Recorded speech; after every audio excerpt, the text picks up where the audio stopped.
Lincoln, Logan County. It's Jake, and I got a special guest, Mr. Scott Kirby. Good morning. Stepping in here today for Mr. Comney. How you doing, man? I'm doing good. How about yourself? Not too bad. We're out here at the Christian Village here, the area's leader for senior living and healthcare services. Phone 732-2189 for a tour. We're on site out here. We got the coach coming in. We're going to talk some regular basketball. We've got some other stuff we're going to talk about too, probably. Maybe some NFL football. Who knows? Might touch on some Hall of Fame voting. Well, there wasn't any. That's my point. Denied. Big victory this week for the Lincoln Railers. Jumping right into it. We went up against Lanphier and pulled away with a 49-39 victory. What's happening, Coach? Well, I don't know. We played very well last night. The kids played exceptionally hard, and as a coach, that's what you want them to do, and then everything else takes care of itself. So that's one of the things that I'm really happy with is how hard the kids played and competed last night. I'm sure going up against Lanphier, especially in Lincoln, it wasn't a very physical game. Oh, no.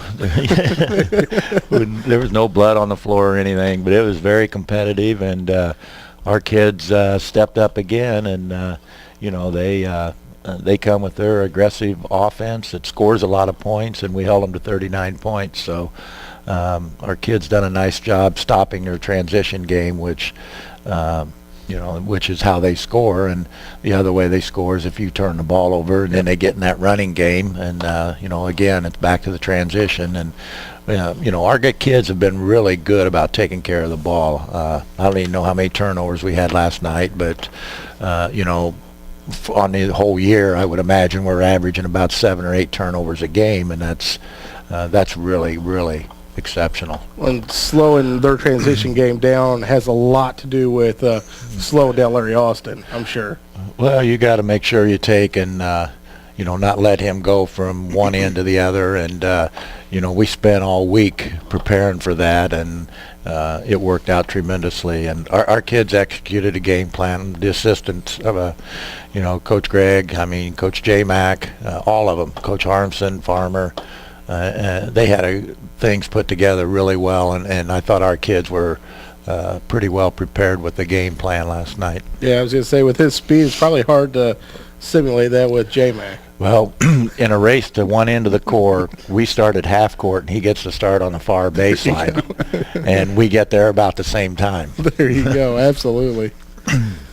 It says there you had 11 turnovers to Lanphier's 12.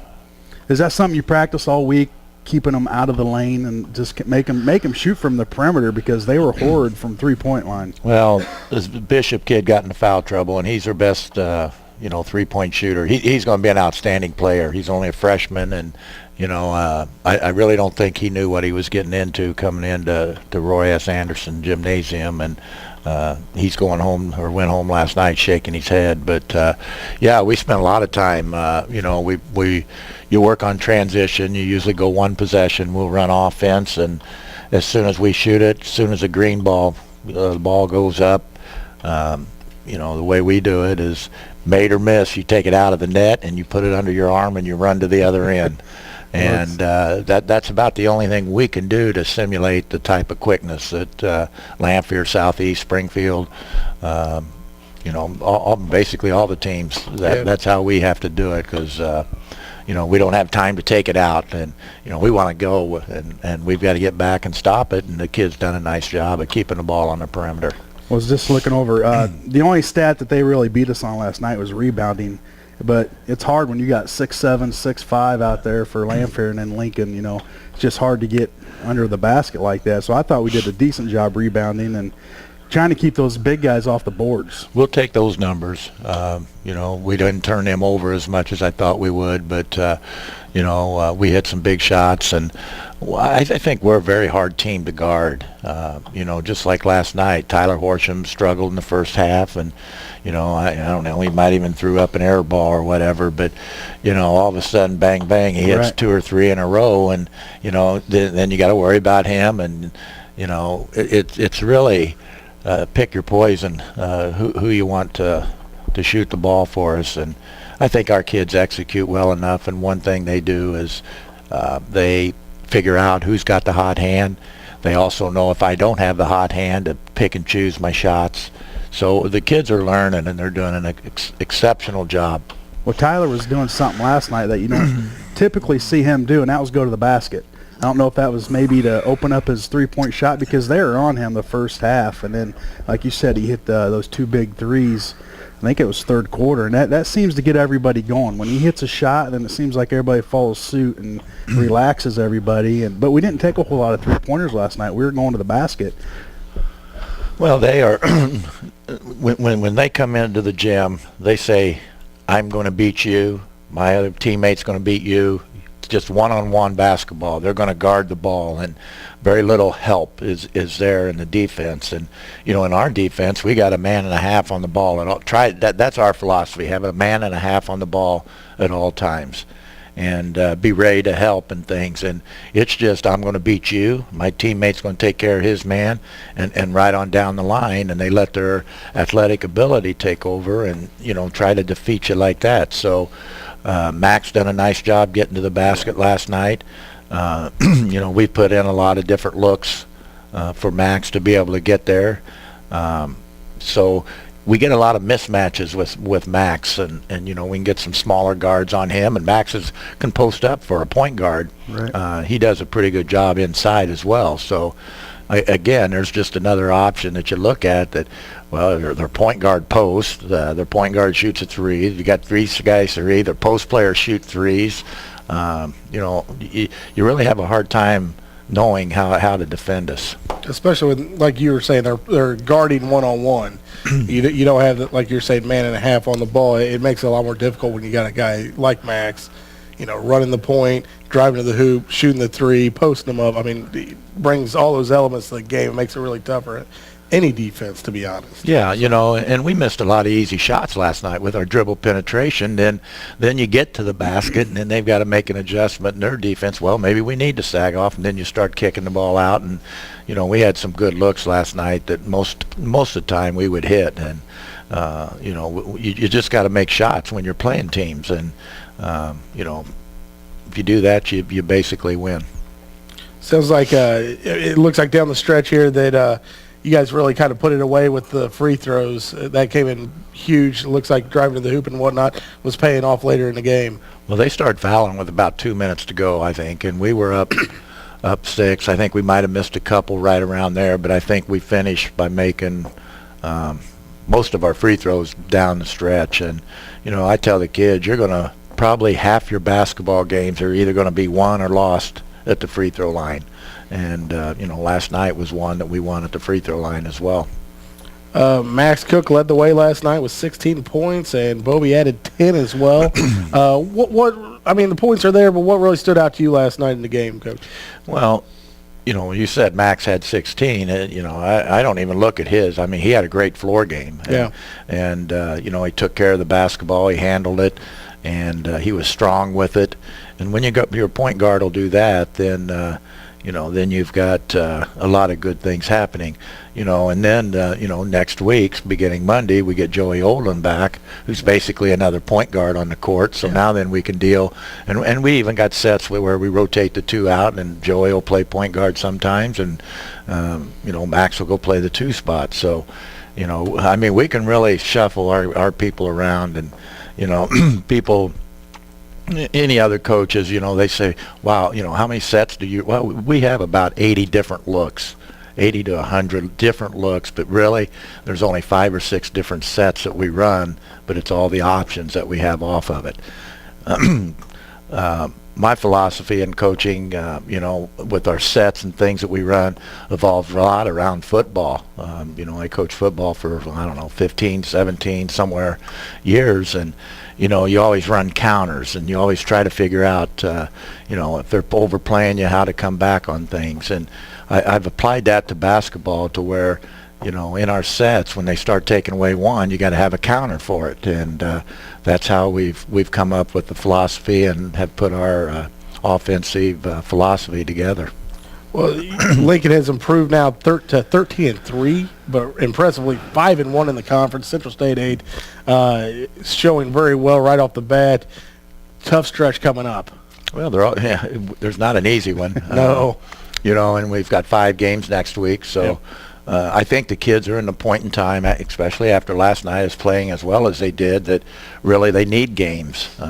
Now, Joey doesn't need games. Joey needs to be on the court and practice as he did work out last week, and we worked him in a little bit in the offense, and he was running our sets, and he hasn't missed a beat. In fact, if you watched him practice, he's got a lot more snap in his legs. He's been setting out for 6 weeks. Yep. In the first 5 weeks, he didn't do anything. He just sat around, and there's no need for him to run and get sweaty and cast smelly and everything else. Yeah. So, but he has the last 2 weeks. He's been running and conditioning and defensive slides and getting ready, and he's in good shape anyway, so that's not an issue at all. So I think he'll step right back in, and he's going to help those guys that have been playing 32 minutes a night, because everybody, hey, he played the whole game. Yeah, well, you wait till February when you're saying, yeah, how about all them games he played 32 minutes back in December and January. Well, speaking of 32 minutes, didn't do a whole lot of subbing last night. None first half. So how do you get those kids? I know I had a couple of zombies walking in the rec this morning to ref. It's Max Cook and Will Pop Belsick. How do you get them ready for a game tonight against a Mattoon team that's, I think, 4-10 coming in? Some people say you play down to your competition. How do you get them ready tonight just to come out and, be prepared and get, Well, I'm sure there'll motivated. be a little yelling going on. Our guys, we usually get second half come out, but it's usually after the first half performance, and they get a little talking to at halftime, and they've got to come to play, and we'll have a workout here at 11:30 or so, and we'll stretch them, loosen them up, and go through what Mattoon's going to do to us, and but it's just a frame of mind, and they'll be okay. I don't doubt that. They'll be there. The kids that graduate, and I tell them from day one when they're freshmen that, hey, these 4 years are going to be gone. The season's long, but yet it's short. Life is very short, and you take that 4 years that you have at the high school level, it's over in the blink of an eye, and That's no doubt. And you can't go back and get those 4 years. And I try to convince them that someday, if you're not putting everything into it, you're going to look back and say, hey, I would have done more. And that's the way it is in life general. But you try to get your kids to understand that you have to put everything into it to be successful and outwork everyone else. We're going to take a break here at the Christian Village. We'll be back with Coach Alexander on a Lincoln winning Saturday.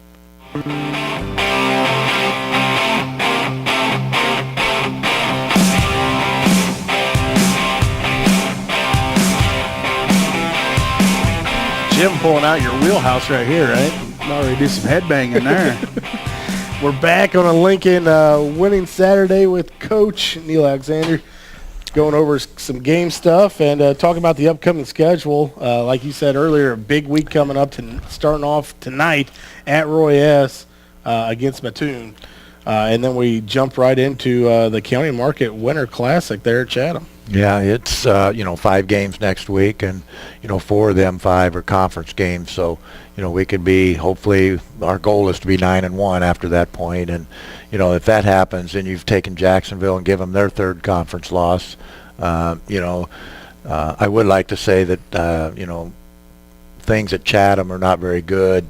Peyton Allen is in the hospital in St. Louis, their best player. He's got some type of mono bloods. They're having trouble with his blood counts and things, so he's in the hospital in St. Louis, so we wish him well. Yeah. But next week is big. We play Monday at 6:30, and we play Taylorville. The problem we got with Taylorville is we've played them, and we've handled them really, really easy. I think it's 66-36. In the opening game of the conference race, and it'll be a different game. And if our guys go in there thinking that 30 points that we don't have to show up, we'll really struggle with Taylorville because they're a good team. They've won 10 basketball games, and they may end up close to winning 15 games this season. So going from 0 to 15, that's a pretty good year for Coach McVickers. And again, those kids are all young, and they've got a bright future down there and everything. So, we hope that works out. Wednesday, we play Highland at 5 o'clock. And then Friday, we play Chatham at 8, Rochester at 10 o'clock in the morning on Saturday. And then hopefully it'll be a championship game at 8 o'clock between Jacksonville and Lincoln. And we owe Jacksonville. That one there still eats at me pretty bad. That one there giving that game away. And when you're up 8 going into the fourth quarter and you don't score a point and get beaten overtime, that really, and I think our kids will realize that. So we got to take them one at a time, and then you come back right after that, and you got to go to Sacred Heart Griffin, and you got Southeast at home on the same weekend. So it doesn't get any easier, and we're looking at getting through that game that week, and the next 7-8 games are very, very important because we're getting close to that time where the seeding for the regional is going to be coming up first part of February. And we're in the regional up at Bloomington with Bloomington Central Catholic, Bloomington High School, Normal U High, Decatur Eisenhower, and Lincoln. And it's so important if we could get that 1 seed where we wouldn't have to beat both Bloomington and U High to win a regional. So that's what's at stake the next 2.5 weeks. Well, like you said, a lot of games coming up here. Is there anywhere where anybody can look at the schedule for the tournament coming up? It's on our website. It is on the website. RaylorBasketball.com, and it's right there. And hopefully people will come down and support the kids. I was going to say, great venue. Chatham's always a good place to watch a game and whatnot. So they run a very good tournament. They're very classy people, and it's a good place to go play. It's a big place. Seating is, you can stretch out a little bit, and hopefully by the time we get to Saturday in the championship game, it'll be pretty full. Yeah, get it packed in. Throwing me off. They changed the name this year. It used to be the Meyer Classic, and something with the sponsorship. So Country Market picked it up. Nice. Yeah, I was going to say. You have a big tournament like that, you need a sponsor these days, and it's so important. And I know we have Eaton here to sponsor ours, and we really appreciate their support in our tournaments. But it's hard to run tournaments anymore if you don't have some type of big sponsor that's going to help you out. And a grocery market sponsor too, so I'm sure that hospitality room is just loaded. Yep. They have a good one. Again, tonight we got Mattoon starting at 6:30. The sophomores play at 5, yeah. and the last I don't know if it's been the last 2 years. All conference Saturday games have been a 5:30 or 5 and a 6:30 start, and we kept our non-conference at 7:30. And this year we tried to eliminate some confusion by just putting them all at 6:30. And it's really kind of nice. You come out and you got time. Games usually over 7:30, 7:45, and you still got time to do something for the evening. And as far as coaches go, you can maybe grab a bite to eat or something, and there you go. It's really kind of nice as long as our fans are still there to support our kids. Well, we're wrapping it up here out at the Christian Village with the coach this week. Hopefully next week we can talk about quite a few big wins. Or I'm sorry, we're off next week actually. So, 2 weeks to think about the show again. Well, by 2 weeks, let's see, we'll have, 8 games in? Number 1 seed in a regional, maybe? Well, the regional, it's usually about the second week in February. Okay. But, we get back, we have to go to Springfield on February 2nd. Yep. So I'm hoping right after that, because I think the following week, we got Rochester, and not quite sure who the other one is. So, LincolnRailsplitter.com. Or Lincoln Basketball. RaylorBasketball.com. Yep. Get the schedule for this week and next week because we're going to be off the air next week. So. And they also have put the sophomore tournament. It's a long week for our kids because we play Monday, Wednesday, and Friday, Saturday. sophomores are going to play Tuesday, Thursday, and Monday. We have no school next Monday, so they're going to play their little round robin. So Well, how's that going to, because I know sometimes you have some sophomores come up, play some varsity, filling in like Conrady, Ebler got in the other night, and sometimes Will Cook. How does that affect your roster when they're playing in their tournament, and are they available to you? yeah, or- you know, that's what we've had to do the first two tournaments. Some of those kids didn't play. Adam played in the first one, didn't play in the second tournament down at Collinsville. Will and Peyton didn't play in our Eaton tournament, so they're available for both tournaments. So we're all through that. The kids are available for all games now, so that's one of the things that we try to get done as early as possible. Well, we're going to take a little break, pay some bills here, and we get back. We have another guest from the Christian Village. Coach, thank you. Thank you.